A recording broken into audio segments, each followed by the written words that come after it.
Mä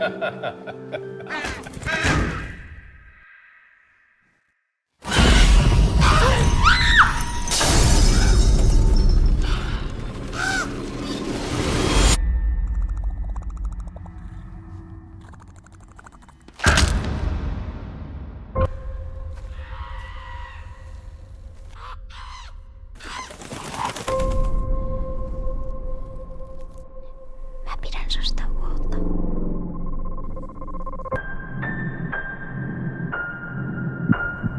Mä pidän susta huolta.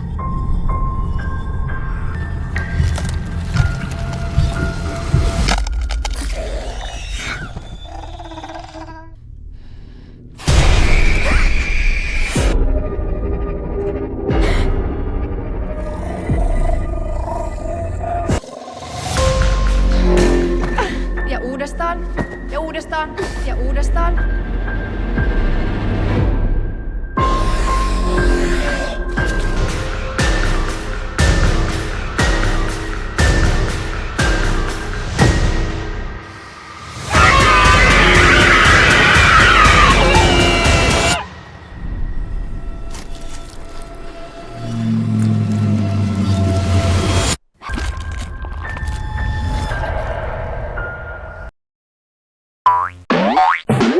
आज मैं आपको एक्सप्लेन करने वाला हूँ 2022 में आई हैचिंग मूवी को। और ये मूवी 2022 में आई सबसे बेस्ट बॉडी हॉरर मूवीज में से एक है। मूवी की शुरुआत में हमें टिंजा नाम की एक लड़की को दिखाया जाता है जो अपने कमरे में जिम्नास्टिक की प्रैक्टिस कर रही होती है। तभी उसकी मॉम वहाँ पर आकर उसे गुदगुदी करती है और उनके हाथ में एक कैमरा भी होता है। दरअसल टिंजा की मॉम एक ब्लॉगर होती है और वो अपने ब्लॉग्स में ऐसा प्रिटेंड करती है कि उनकी फैमिली एकदम परफेक्ट फैमिली है और वो लोग साथ में काफी खुश रहते हैं। और जैसे ही टिंजा की मॉम ब्लॉग एंड कर रही होती है, उसी वक्त उनकी घर की खिड़की से एक रेवन बर्ड घर के अंदर आ जाती है और इनके घर के सारे डेकोरेशन को तोड़ने लगती है। और अब ये सब लोग उस रेवन बर्ड को पकड़ने लगते हैं, लेकिन वो किसी के हाथ भी नहीं आती है। और जब वो रेवन बर्ड थक जाती है तो जमीन पर आकर बैठ जाती है। तो उसी वक्त टिंजा उसके ऊपर कपड़ा डालकर उसे पकड़ लेती है और वो अपनी मॉम से जाकर पूछती है कि इसका क्या करना है। तो उसकी मॉम उस रेवन बर्ड को लेकर उसकी गर्दन तोड़कर उसे बेरहमी से मार देती है। जिसके बाद वो टिंजा को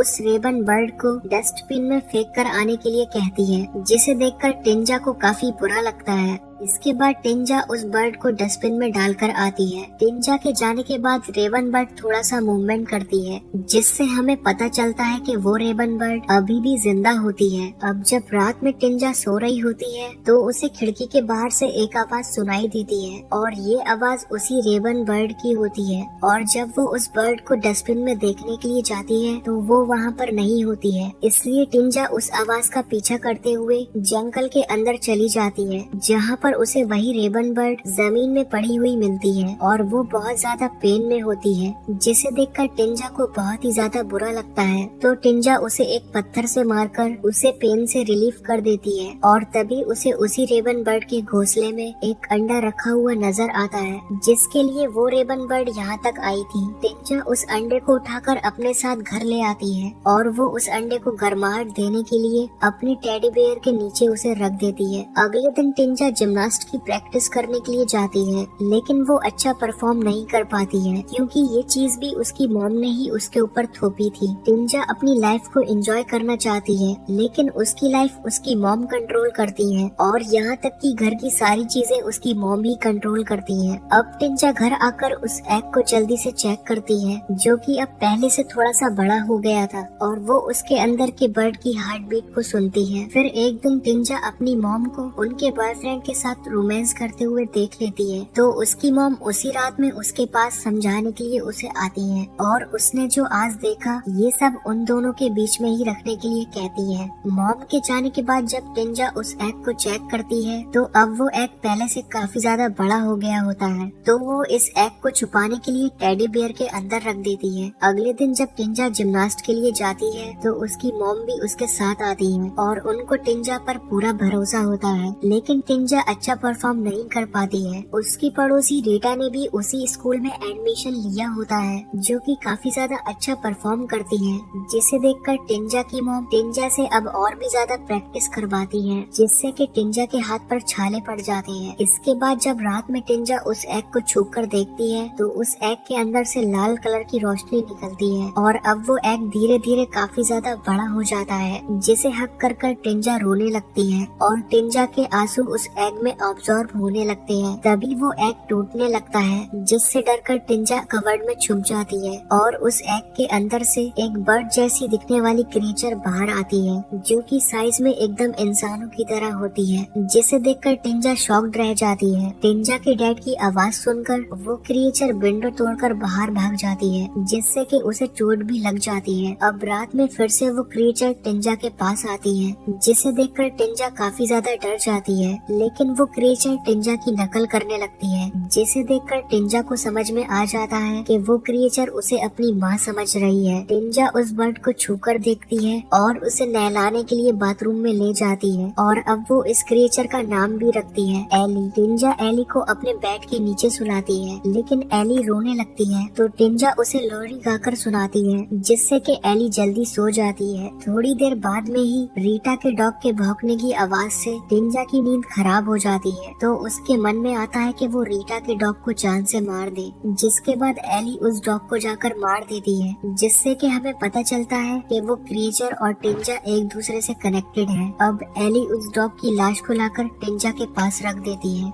जिससे कि टिंजा पूरी तरह से घबरा जाती है और डॉग की बॉडी को देखकर वॉमिटिंग कर देती है और एली उस वॉमिटिंग को खाने लगती है। अगले दिन टिंजा उस डॉग की बॉडी को दफना देती है। टिंजा घर आकर उस क्रिएचर के सिर पर एक फूल लगाती है और उसे ब्यूटीफुल बुलाती है। एली धीरे धीरे एक इंसान में बदल रही होती है। अगले दिन टिंजा अपनी मॉम के साथ जिम्नास्ट की प्रैक्टिस करने के लिए जाती है, लेकिन फिर से रीटा टिंजा से ज्यादा अच्छा परफॉर्म करती है, जिससे टिंजा को रीटा से जलन होने लगती है। इसके बाद हम रीटा को देखते हैं, जो कि अपने घर जा रही होती है, लेकिन तभी एली वहाँ पर आकर रीटा पर अटैक कर देती है, जो कि एकदम टिंजा जैसी दिखाई दे रही थी। अगले दिन टिंजा रीटा को हॉस्पिटल में देखने के लिए जाती है, जहाँ पर रीटा टिंजा का हाथ पकड़कर चिल्लाने लगती है, क्योंकि रीटा पर अटैक करते समय एली ने टिंजा का ही रूप लिया था। टिंजा रीटा से अपना हाथ छुड़वाकर घर पर वापस आ जाती है और एली पर काफी ज्यादा गुस्सा करने लगती है और उससे पूछती है कि ये तुमने क्यों किया है। इसलिए एली खुद को थप्पड़ मारती है। एली टिंजा के पास जाकर उसे हग कर कर शांत करती है और अब एली ने टिंजा का रूप पूरी तरह से ले लिया होता है। इसके बाद जब टिंजा नहाने के लिए चली जाती है तो एली भी कवर्ड में छुपकर बैठ जाती है। तभी टिंजा की मॉम भी वहाँ पर आ जाती है और वो एली को टिंजा समझकर उसके बाल काटने लगती है, लेकिन तभी एली के काफी सारे बाल टूटकर टिंजा की मॉम के हाथ में आ जाते हैं, जिससे कि एली काफी ज्यादा गुस्सा हो जाती है और अब एली टिंजा की मॉम पर अटैक करने ही वाली होती है कि तभी टिंजा एली के सामने आ जाती है और अब मॉम दो टिंजा को देखकर शॉक हो जाती है। अब टिंजा एली पर काफी ज्यादा गुस्सा करने लगती है, जिससे एली को बहुत ही बुरा लगता है और वो जोर जोर से चीखने लगती है, जिससे उसका मुंह फट जाता है और वो वहाँ से चली जाती है। जिसके बाद टिंजा अपनी मॉम को सारी बातें बता देती है और टिंजा भी अब एली से छुटकारा पाना चाहती है, तो टिंजा और उसकी मॉम हाथ में चाकू लेकर एली को ढूंढने लगते हैं। जब टिंजा की मॉम टिंजा के रूम में जाती है तो वो कबर्ड को खोलकर देखती है, लेकिन एली उसमें नहीं होती है। टिंजा की मॉम जैसे ही पीछे मुड़ती है तो